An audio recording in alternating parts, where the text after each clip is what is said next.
فاستمسك بالذي أوحي إليك إنك على صراط مستقيم وإنه لذكر لك ولقومك وسوف تسألون.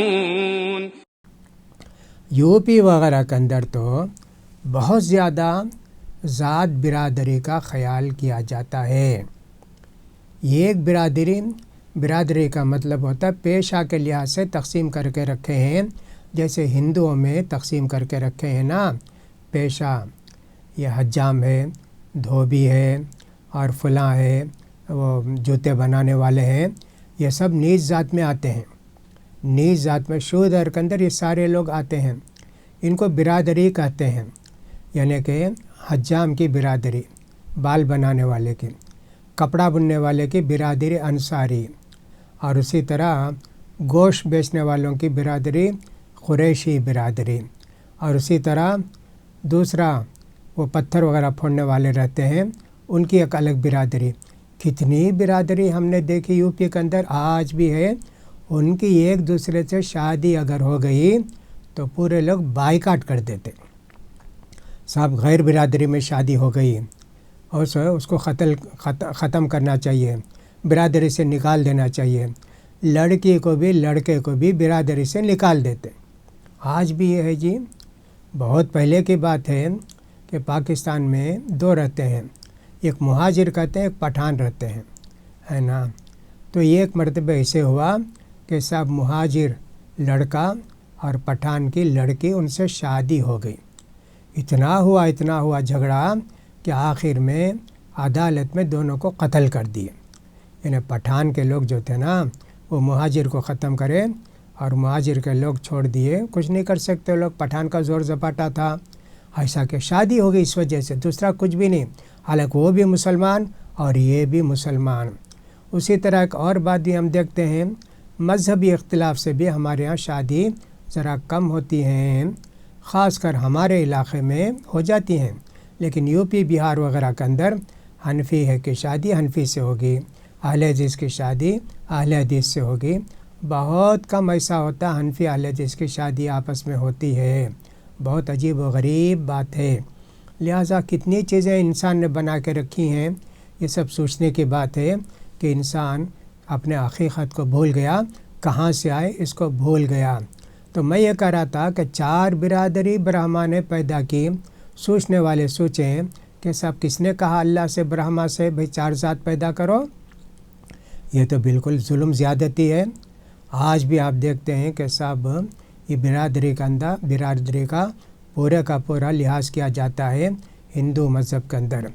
ایک پریشانی یہ بھی ہوتی ہے ہندوؤں کو، مسلمان ہیں، نعوذ باللہ اگر وہ ہندو بن گئے تو کون سی برادری میں برہمن بنیں گے، نہ ویش بنیں گے، نہ کھتری بنیں گے، نہ شودر بنیں گے، کیا بنیں گے؟ اس لیے کہ ہم لوگ کیا تھے ہم کو معلوم نہیں نا. نعوذ باللہ. یہ تصور ایسا کیجئے، اگر ایسا ہوا مسلمان ہندو بن گیا تو کس برادری میں رہے گا، کس سے شادی کرے گا، کیا ہوگا؟ بہت عجیب و غریب بات ہے. لہٰذا برادری کا کوئی اسلام کے اندر تصور نہیں ہے. فقہ کی کتابوں میں یہ ایک مسئلہ آتا ہے کفو کا مطلب یہ کہ ہم سر بولتے ہیں اس کو، یعنی ایک ہی لیول کے لوگ رہنا، ان کی شادی آپس میں ہونا، لڑکا لڑکی کی شادی.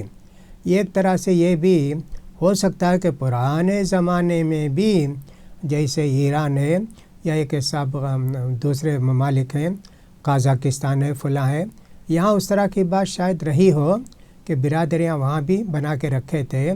اس لیے فقہ کی کتابیں وہیں کے لوگوں نے زیادہ لکھی ہیں. تو فقہ کے اندر بھی کفو کا مسئلہ ہے.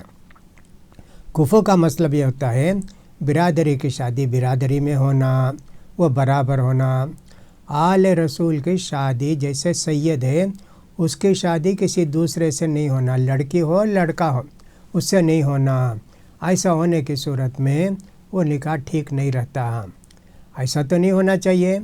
البتہ ایک بات ہم کو یہ سوچنا چاہیے، شادی کرتے وقت ذرا دیکھ لینا چاہیے کہ لڑکا پڑھا ہوا ہے کہ نہیں ہے، جاہل ہے، کیا کام کرتا ہے، فلاں کرتا ہے. یہ سب اس کو دیکھ کے اس کے مطابق شادی کر لیں تو شادی نپتی ہے، ورنہ تو نہیں نپتی ہے۔ ایک تو مچھلی بیچنے والے ہوتے ہیں، کروڑا بیچنے والے، مچھلی بیچنے والے، سوکھی مچھلی کو کروڑ کہتے ہیں تمل میں۔ تو یہ جو ایک برادری، اور دوسری ایک برادری کوئی دوسری درزی کی برادری ہے، ان دونوں کی شادی ہوتی ہے۔ ایک لڑکی کی شادی ہو گئی کروڑ والے سے، وہ گھر کو گئے تو ناک پکڑے رہتی تھی، صبح سے شام تک بدبو آتی ہے، تو اس کی برادری ویسی، وہ مچھلی سے واقف نہیں تھی۔ آخر میں کیا ہوتا؟ آخر میں کرتے کرتے کسی طرح صبر کری تو کہنے لگی میں اس گھر میں آئی، اس کی بدبو دور ہوئی، ورنہ تو بدبو ہی بدبو رہتی تھی، ایسا وہ بولی، حالانکہ عادت ہو گئی اس کو۔ تو دیکھیں درزی کی ایک برادری، کتنی برادریاں بنا کے رکھیں یو پی کے اندر، بہت زیادہ مصیبت ہے۔ کفو کی شادی، ہم سر بولتے ہیں، ہم سر کی شادی ہونا، یہ بعض چیزیں ہم دیکھ سکتے ہیں کہ صاحب شادی کے نبھاؤ کے لیے شادی ہونا ناجائز نہیں ہے، شادی ہونا بالکل جائز ہے، لیکن نبھاؤ ہوتا ہے کیا شادی کے بعد، اس کے لیے چند باتوں پر غور کریں گے تو ٹھیک رہے گا۔ کوئی لڑکی پڑھی ہے، کوئی لڑکی سمجھے MSc کری، BSc کری، MSc کری ہے، کچھ بھی اور جارا، اور دوسرا ایک لڑکا ہے، پیسہ ہے، کچھ بھی معلوم نہیں، انگوٹھا چھاپ ہے، یہ بھی سیڑھی بھی نہیں معلوم، ایسے شادی کر کے رکھیں گے، یہ شادی نہیں نپتی، یہ شادی نہیں نپتی۔ جاہل کی شادی ایک عالم لڑکی سے، سائنٹسٹ لڑکی سے، انجینئر لڑکی سے کر دیے، یہ شادی نہیں نپتی۔ اس لیے ایسا دیکھ کر رشتہ طے کرنا ٹھیک ہے، لیکن یہ نہیں سمجھنا چاہیے یہ ناجائز ہے، شادی ہونا ناجائز ہے، نہیں۔ شادی ہونے کے بعد نبھاؤ نہیں ہوتا، طلاق ہو جاتی ہے، خلا ہو جاتا ہے، یہ کوئی دیکھ سکتا ہے، اس میں کوئی حرج کی بات نہیں ہے۔ تو عربوں کے اندر بھی یہ میں نے کہا نا بہت زیادہ تھا۔ ایک چیز عربوں کے اندر بھی تھی، اس کا ذکر سورہ احزاب کے اندر انشاءاللہ ہم لوگ پڑھیں گے، یہ تھا کہ صاحب آزاد اور غلام قبیلہ، آزاد اور غلام قبیلہ ایک بڑی مصیبت تھی۔ اللہ کے رسول صلی اللہ علیہ وسلم کے آزاد کردہ غلام تھے زید بن حارثہ، یہ اللہ کے رسول صلی اللہ علیہ وسلم کے آزاد کردہ غلام تھے، حالانکہ غلام نہیں تھے، کوئی ان کو پکڑ کے لا کے بیچ دیا تھا خدیجہ رضی اللہ عنہ کو، انہوں نے خرید لیا تھا، پھر اللہ کے رسول کو دے دیا، وہ غلام نہیں تھے زید بن حارثہ۔ اب یہ ہوا کہ صاحب اس رسم کو ختم کرنا تھا کہ صاحب برادری نہیں ہے اسلام کے اندر، اور صاحب ایک بات یہ، اور دوسری بات یہ ہے کہ اللہ کے رسول نے زید بن حارثہ کو بیٹا بنا لیا تھا، یعنی منہ بولا بیٹا ہے نا، لیکن عرب کے اندر جس کو بیٹا بنا لیے سگے بیٹے کی طرح ہو جاتا تھا وہ۔ اب کیا ہوا؟ حضرت زینب رضی اللہ تعالیٰ عنہ اللہ کے رسول صلی اللہ علیہ وسلم کی خاندان قریش کی ایک معزز عورت، ان کی شادی اللہ کے رسول صلی اللہ علیہ وسلم نے زید بن حارثہ سے کر دی۔ اب زینب رضی اللہ عنہ کو ان سے نفرت تھی، یہ غلام ہے، غلام سے میری شادی ہو گئی، ایک طرح سے ان کے دل میں نفرت ہو گئی۔ حضرت زید بن حارثہ کو بھی پریشانی تھی کہ بیوی اس طرح کی ملی ہے، اللہ کے رسول سے بولتے بھی تھے کہ اللہ کے رسول ایسا زینب کا ہمارا نبھاؤ نہیں ہو رہا ہے، تو اللہ کے رسول صلی اللہ علیہ وسلم فرماتے امسک علیک زوجک، تم اپنی بیوی کے ساتھ رہو جی، دل مل جائیں گے، ہوا نہیں۔ آخر میں طلاق کی نوبت آئی، زید بن حارثہ نے طلاق دے دیا زینب بنت جحش رضی اللہ تعالیٰ عنہ کو۔ پھر اس کے بعد عدت پوری ہونے کے بعد اللہ کے رسول نے شادی کی حضرت زینب رضی اللہ عنہ سے، اور آسمان پر شادی ہوئی حضرت زینب رضی اللہ عنہ کی۔ اللہ اکبر، کتنا بڑا اعزاز تھا جی۔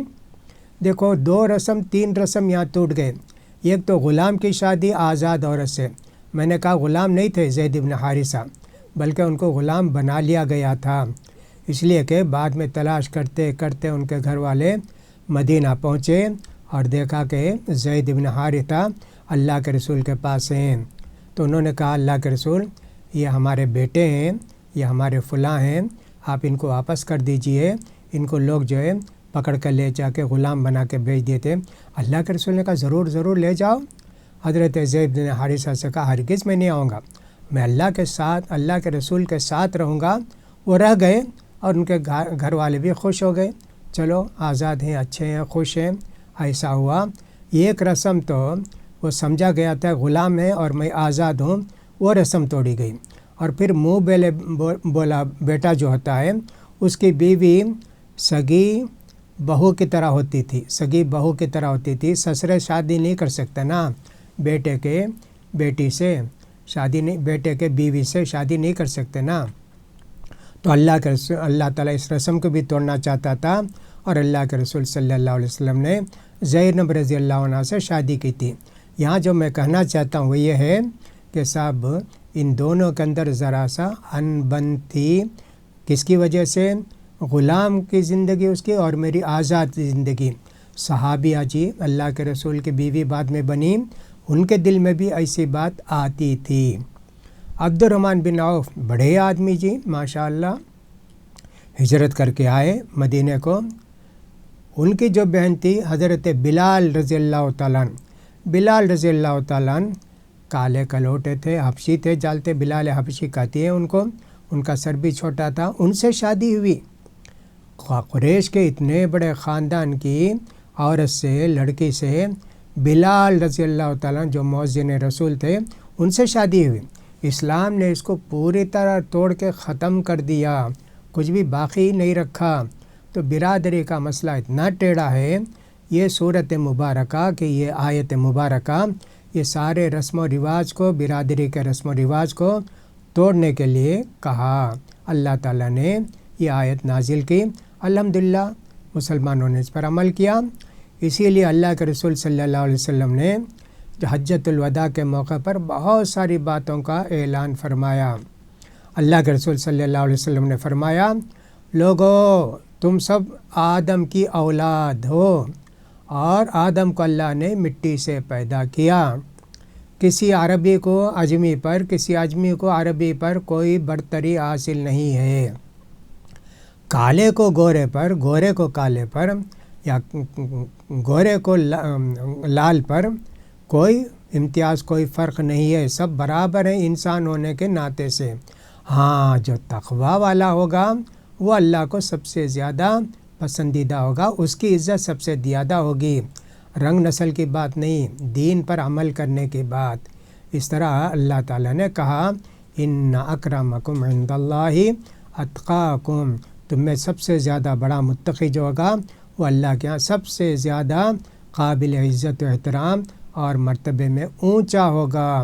ان اللہ علیم خبیر، تمہاری ذات کو، تمہاری برادری کو، تمہارے دل کے ارادے کو، تمہارے رسم و رواج کو سب اللہ جانتا ہے، سب سے باخبر ہے۔